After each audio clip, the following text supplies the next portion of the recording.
Let's start the next session. In this, we are going to solve the problems for the theory concepts we learned in the previous tutorial.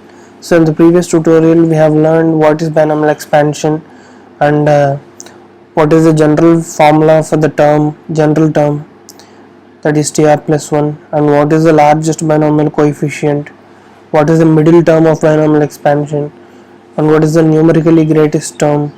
These definitions and all we have learned. So regarding those things, I'll try to solve some 6 to 7 questions for IPE and previous MCET and JEE mains questions. So first one, I'll start with a simple one, 2x square plus 3 by x whole power 10. Let's just consider this question and we'll try to find all these parameters for this particular question. So in this question, the value of n is 10 and the two variables are 2x square and 3 by x, and they are added in between. So when we perform the expansion, it will be something like this: nc0 first term whole power n minus r, second term whole power r, plus 10c1 first term whole power n minus r, second term whole power r, and so on to the last term, that is 10c10 into 3 by x whole power 10. So this is a expansion. So for the general term, TR plus 1 is 10cr into 2x square whole power 10 minus r, 3 by x whole power r. So now largest binomial coefficient LBC. So here the n belongs to even category. So there will be total of n plus 1, that is 11 terms. So there will be only a single middle term, that is nc n by 2, as we have already discussed previously. So the middle term will be nc n by 2 into 2x square whole power n by 2 and 3 by x whole power n by 2. Here the value of n is 10, so it will be 10c5 into 2x square whole power 5 and 3 by x whole power 5. So 10c5 is nothing but 10 into 9 into 8 into 7 into 6 into 5 factorial by 5 factorial into 5 factorial. So this will automatically cancel, and we can expand the 5 factorial right here, that is 5 into 4 into 3 into 2 into 1. So 10 can be cancelled 2 times, 8 can be cancelled 2 times, 6 can be cancelled 2 times, and one of these 2's can be cancelled off with this. So what remains here is 2 into 9 into 2 into 7. So 4 into 9 into 7, that's what remains here. And for the second expression, 2 power 5 into x power 10 into 3 power 5 by x power 5. So these two cancel and x power 5 will be remaining in the numerator. So 2 power 5 into 3 power 5 into x power 5. So this is what the largest, the middle term will be. And largest binomial coefficient will be the value of NCn by 2, that is this one. This complete value will be the largest binomial coefficient for this particular term, for this particular expansion, and middle term will be this complete expression. So the next remaining thing is there any term independent of x? You always see some questions in the intermediate level or even in the MCET examinations that they will give you an expansion and they will ask if there is any term, if there is a term independent of x, independent of x. So what you need to understand from this is, any term independent of x means that the power of x should be 0. So if you consider the general term here, so if you see the general term, this is the formula for the general term. If you carefully expand this, it is 2 power 10 minus r into 3 power r into x power 20 minus 2r into 1 by x power r. So we will consider this entire thing to be some k.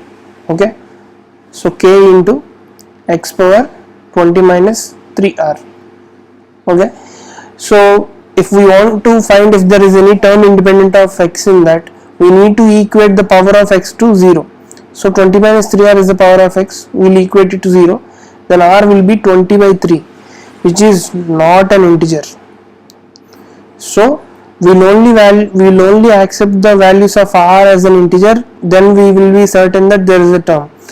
Here it's not an integer, so there is no term in this expansion which is independent of x. Okay, so the next one is numerically greatest term in the expansion. So for example, if you see the expansion, it's given 2x square plus 3 by x whole power 10. So we have written the general term to be 10cr 2x square whole power 10 minus r 3 by x whole power r. Depending on the value of x, we will decide what is the numerically greatest term. So already there is a theorem for which I have not explained the proof, but let me just state the theorem here for the numerically greatest term in an expansion. So if you consider a standard binomial expansion, that is 1 plus x whole power n, where n belongs to natural numbers and x belongs to real number except 0. So in this condition, we will find the value m, which is n plus 1 into mod x by 1 plus mod x. So if we find any question, first we will try to convert that question into a standard binomial expansion. After converting the given question into standard binomial expansion, we will try to find the value of n plus 1 into mod x by n plus mod x. Suppose if the value of m comes out to be an integer, then tn and tm plus 1 are both numerically greatest terms. So this is what the theorem says. So if m doesn't turn out to be an integer, tm will be the numerically greatest term, where the m here is nothing but the integer left hand side to the answer we get. Suppose if we calculate this and if we get an integer as an answer, so directly we will tell that tm and tm plus 1 are numerically greatest terms. If we don't get an integer and get something like 2.43, then we will only take the we will remove the decimal part and we will only take the integer part, and that will be the numerically greatest term in the second case. So for the given case, suppose if they have given in the question that value of x is 2, okay, so what we can do is 2x square can be taken common from this term. So if we take 2x square out, so it will be 2x square power 10 into 1 plus 3 by 2x cube whole power 10. So this looks in the form of 1 plus x whole power n. Here x is nothing but 3 by 2x cube. Okay, so now we will try to find the value of m. So if we try to find the value of m, that is n plus 1 into, that is 10 plus 1 into modulus of 3 by 2x cube by 1 plus modulus of 3 by 2x cube. Here already given in the question the value of x is nothing but 2. So we will substitute that one. We have taken in the question that the value of x is nothing but 2. So 11 into 3 by 2 power 4 divided by 1 plus 3 by 2 power 4. Suppose if we take LCM in the denominator, it will be 33 by 2 power 4 is 16, 16 plus 3 19. So the value of m turns out to be 33 by 19, which is not an integer. That is the second case. So when it's not an integer, we will find out the nearest integer to the left hand side of it, and then we will find out Tm, which will be the numerically greatest term. So if you try to do that one,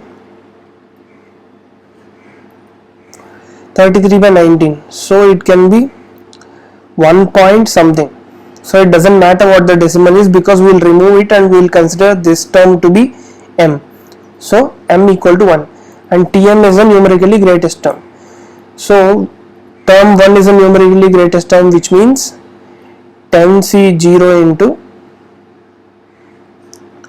2x square whole power 10. This is the first term of the expansion, right? So this is going to be a numerically greatest term, that is 10C0 into 2 into 4, as the x value is 2 whole power 10. So nothing but numerically greatest term is 6 power 10. So this is how we will calculate all the parameters for any given expansion. So this is the first sum. Now let's go to another sum.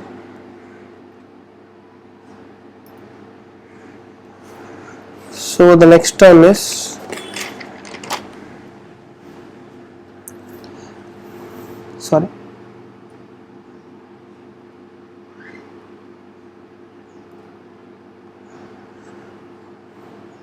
number of irrational terms. This is also one of the important models that's being asked in EAMCET examinations. Number of irrational terms in a given expansion. So let us consider 7 power 1 by 5 minus 3 power 1 by 10 whole power 60.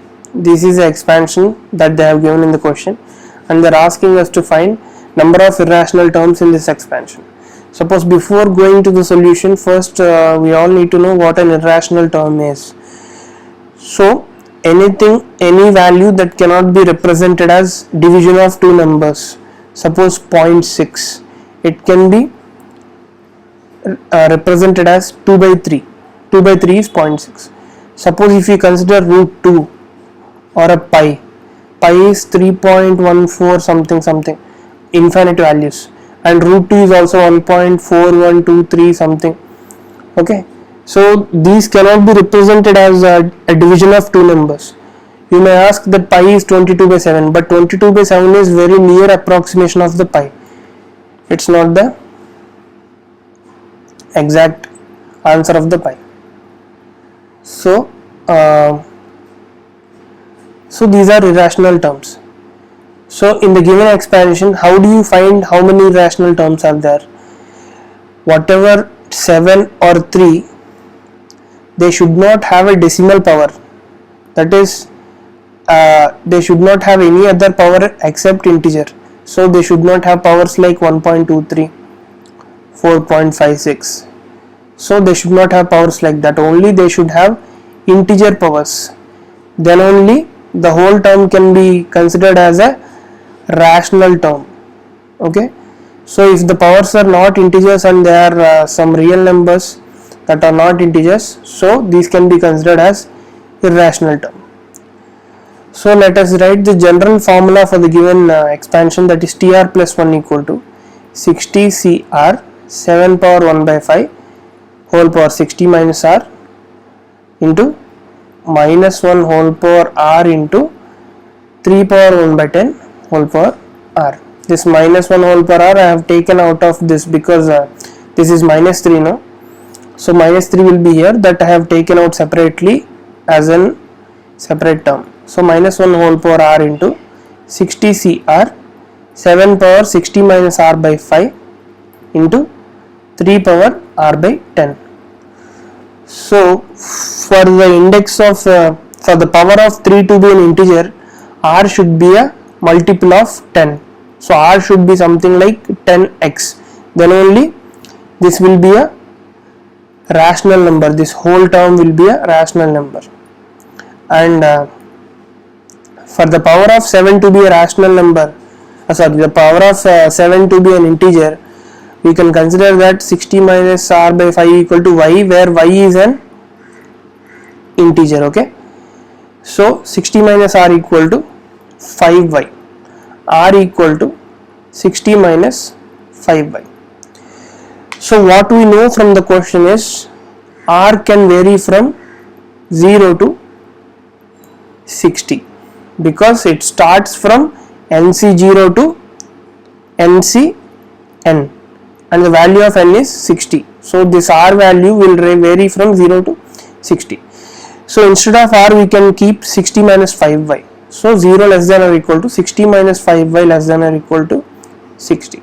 So subtract 60 on all three sides. So this will be minus 60 less than or equal to minus 5y less than or equal to 0.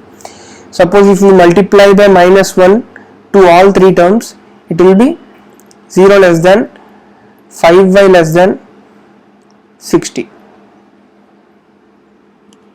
Okay.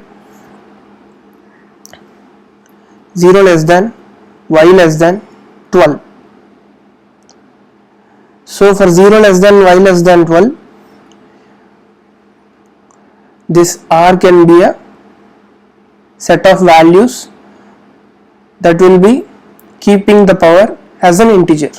Okay, and one other condition is that r should be a multiple of 10.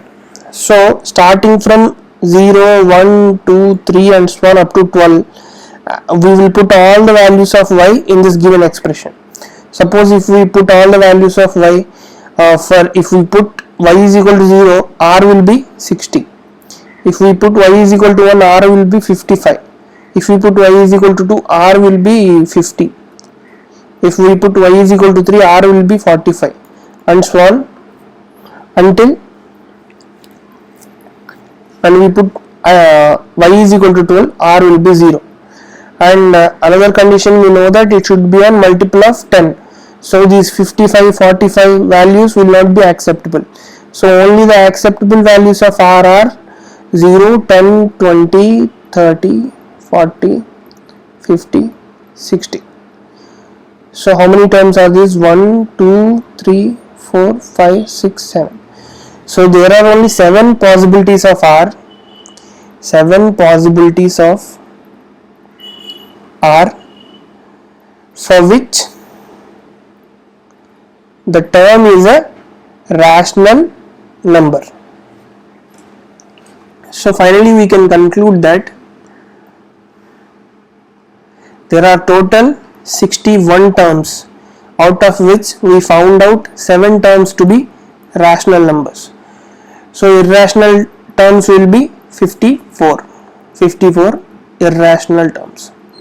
So this is how you solve this question. So now let's move on to the next model, and we'll move for the next model, that is term independent of x in the given expansion.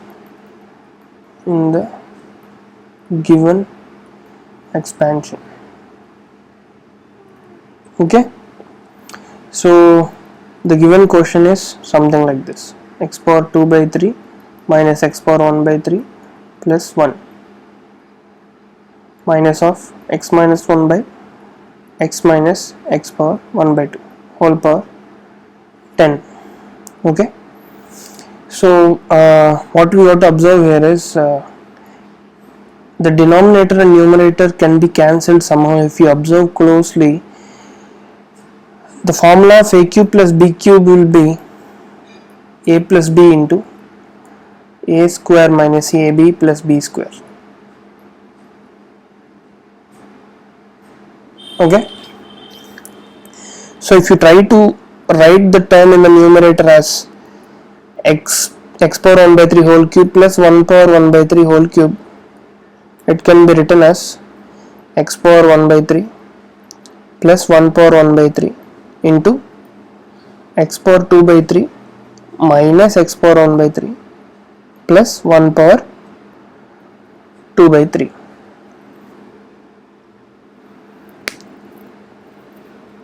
Which is nothing but 1. Okay, now in this term also if you see closely in the denominator, x minus x power 1 by 2, we can take out a root common, which leaves us root x minus 1. If you see the numerator x minus 1, it can be written as x power 1 by 2 whole square minus 1 square, okay, which is nothing but x power 1 by 2 plus 1 into x power 1 by 2 minus 1, which is a square minus b square equal to a plus b into a minus b. That's what the formula used here. So if we replace all these in the given question, so in the numerator in the place of x plus 1, if we replace x power 1 by 3 plus 1 power 1 by 3, that is 1 into x power 2 by 3 minus x power 1 by 3 plus 1 divided by x power 2 by 3 minus x power 1 by 3 plus 1, and there will be a minus in between, I guess. Yeah, there's a minus. And numerator x minus 1 can be written as x power 1 by 2 plus 1 into x power 1 by 2 minus 1. Denominator can be written as root x into x power 1 by 2 minus 1. So if we cancel these both and these both, what will be remaining? Okay, let's solve to the left side. So what will be remaining for us is x power 1 by 3 plus 1 by 1 minus x power 1 by 2 plus 1 by x power 1 by 2 whole power 10, which is nothing but x power 1 by 3 plus 1 minus 1 plus 1 by x power 1 by 2 whole power 10. This minus comes from here. This x power 1 by 2 and x power 1 by 2 get cancelled, leaving a negative sign in between, and this one also will be negative, minus 1 by x power 1 by 2. So these two will get cancelled. So x power 1 by 3 minus 1 by x power 1 by 2 whole power 10. So if you consider this expression, the general term tr plus 1 would be x power 1 by 3 whole power 10 minus r minus 1 by x power 1 by 2 whole power r into 10 cr. Okay, so here we need not consider 10 cr or minus 1, because all we want to do is find the index of x, which will be nothing but x power 10 minus r by 3 into 1 by x power r by 2, okay, which is x power 10 minus r by 3 minus r by 2. So according to the question, we need to find a term which is independent of x. So for finding that, we need to equate the power of x to 0. Okay, so 20 minus 2r equal to 3r. If we simplify this, 20 minus 2r equal to 3r, and 5r equal to 20, r equal to 4. So r equal to 4 means that the term is r plus 1, that is 5. So the term 5 will be the term which will be independent of x. If you really want to check if the fifth term is independent of x, you can just try. So the fifth term will be 10c4 into x power 1 by 3 whole power 10 minus 4 and minus 1 by x power 1 by 2 whole power 4. So if you see 10c4 into 10 minus 4 is 6, 6 by 3 is 2, this will be x square, into minus 1 whole power 4 will be plus 1, and in the denominator also 4 by 2 will be 2. So this term is nothing but 10c4, which is having a 0 power of x, that is the x is not present. So this is how you find out the term independent of x. It's easy actually, but since the question was a bit tough, you had to see this expression, you had to see this expression of x plus 1 by x power 2 by 3, and you have to guess that this is a formula of a cube plus b cube. Then only it could have been easily resolved. Otherwise it would have taken so much time in simplification, even though the process was fairly straightforward. And we'll move to the next question.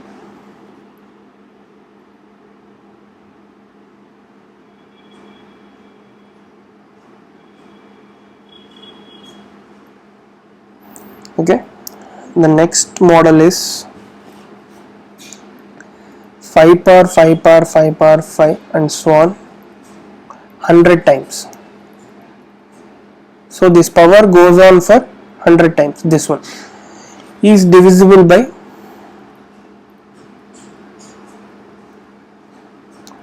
12. Okay, so what is the remainder? So this is the question. So here also a lot of anticipation and intuition goes into this, because when you consider 5 power anything, it will be an odd number, because whatever the digits may be in front, the last term will be a 5, which is an odd number, because 5 power 1 is 5, 5 square is 25, 5 cube is 125, the last term will always, last numeric will always be 5, which is an odd number. So this 5 power 5 power 5 power 5 and so on until 99 times can be considered as a 2k plus 1, which is a general formula for an odd number. So what we can write in the question is 5 power 2k plus 1. Okay, 5 power 2k plus 1, and this can be written as 5 power 2k into 5. 5 power 2k is nothing but 25 power k into 5, which can be written as 24 plus 1 power k into 5. The intuition for writing this 25 as 24 plus 1, because 24 will be divisible by 12. Okay, that's the intuition behind it. I am going to tell the reason why we are writing like this. So if we are to expand this x plus a whole power n, what will happen is kc0 24 power k plus kc1 24 power k minus 1 into 1 plus and so on kck into 1 power k, the whole expansion is multiplied by 5, this one. So what you observe here is each and every term except the last term has a 24 in it. Okay, so each and every term in this expansion is divisible by 12 except for the last term. So what is the last term? kck into 1 power k. Already this 5 is remaining outside, so into 5. So except this term, remaining all the terms are divisible by 12. So let us write everything as 12 into k1 plus kck into 1 power k into 5. Okay, kck value is 1, 1 power k value is 1. So 12 k1 plus 5. So what is the remainder? Finally the remainder is 5.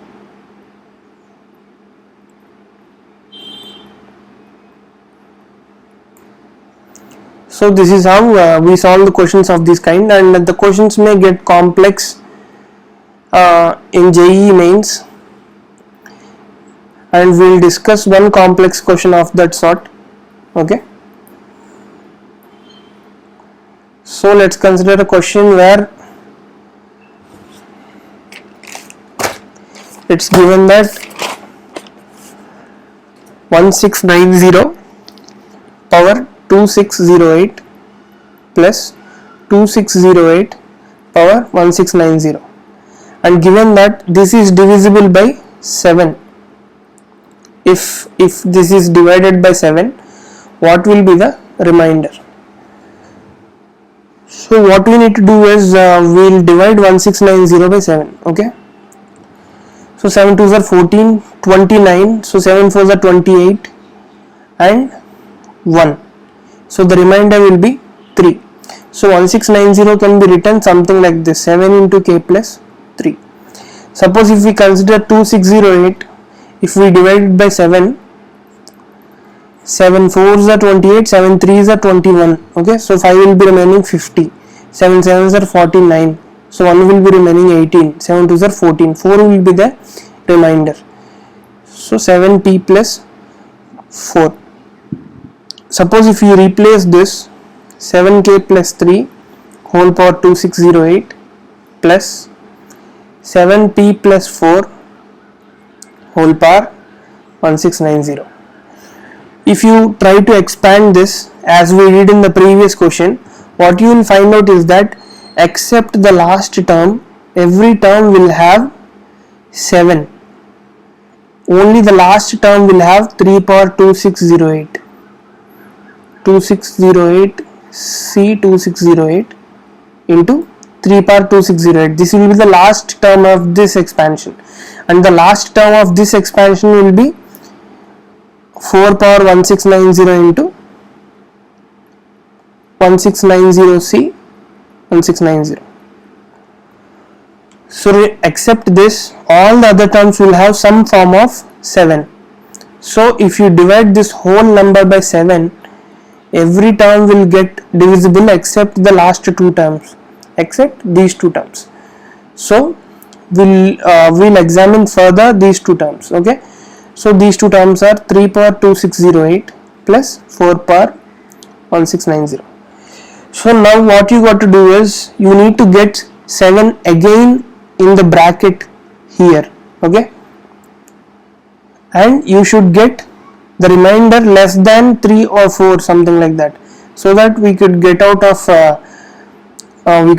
of this series of calculations that we need to do. Suppose you see 3 square 3 cube, if you consider it like that, 3 is 3 square is 9, 3 cube is 27. So what you can see is 27 can be written as 28 minus 1. Okay, and here this 1 is important because 1 power anything can be a negligible value, and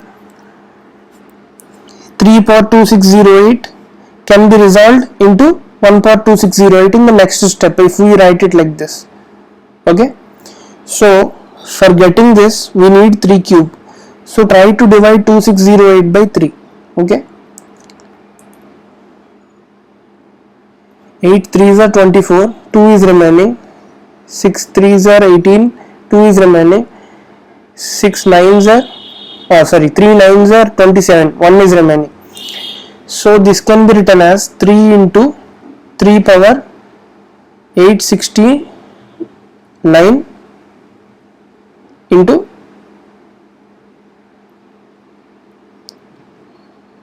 3.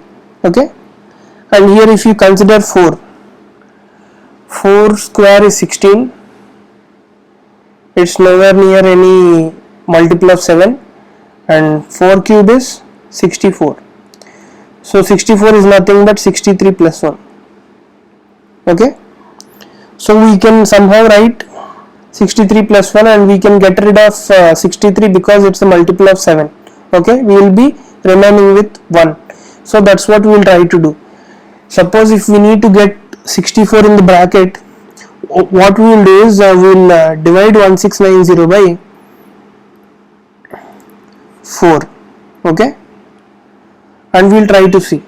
When we come up with some calculations, what we will observe is that 4 into 4 power 3 whole power 563, this will be the equivalent representation of this, and we are getting 64 also in the bracket as we require. Okay, So this can be written as 28 minus 1 whole power 869, because 3 cube is 27, which can be written as 28 minus 1, and this 869 is already there in the numerator. Here also 64 can be written as 63 plus 1, and this 5 power 63 is in numerator. Hello folks, now let's wind up the session. So when we expand this, in this expansion 28 will be divisible by 7. So the last term is the only term which does not have any 7 in this. So when we try to divide this by 7, the only term that will be remaining is 1 power 869 into 3, because 3 is already there. And when we try to, and this will be minus 1 whole power 869. When we expand this, all the terms will be divisible by 7 except the last term, which will be having 1 power 563. Already 4 is there, so into 4. So 4 minus 3, that is equal to 1. So the remainder will be 1. I know making the intuition for this is very difficult, and it may consume a lot of time, but this is the only way that we can do these sums, because we need to find some pattern in which we can eliminate and get as 1 as a last term, because 1 power anything is 1, so we can come out of the complex equation with this. So we have to try to arrange some term in the bracket so that it is divisible by the given number in the question, and it can also have 1 as a variable, okay, 1 as the next term, so that we can also eliminate the complexity.